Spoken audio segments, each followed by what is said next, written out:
Mama മൂന്നാമത്തെ ദിവസവും വന്നില്ല മാമ. നമ്മൾ ഒറ്റയ്ക്കാണ് മാമ. ഇവിടെ കിടന്ന് ഉറങ്ങാൻ പേടിയുണ്ട് അമ്മക്ക്.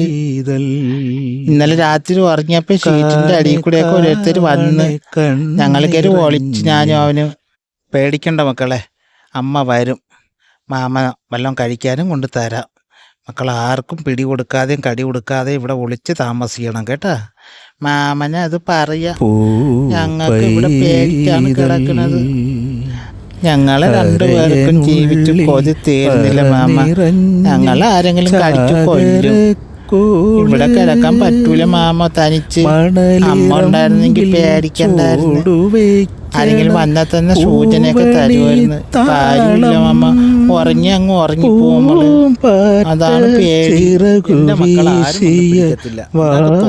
ആരും മാമൻ ആഹാരമൊക്കെ കൊണ്ടുവന്ന് കഴിച്ച് ഇതുപോലെ കൊണ്ടുവന്ന വിഷമൊക്കെ മാറോ? ഇതുപോലെ കൊണ്ടുവന്ന നമുക്ക് വേറെ ആരും വേണ്ട. ഇത്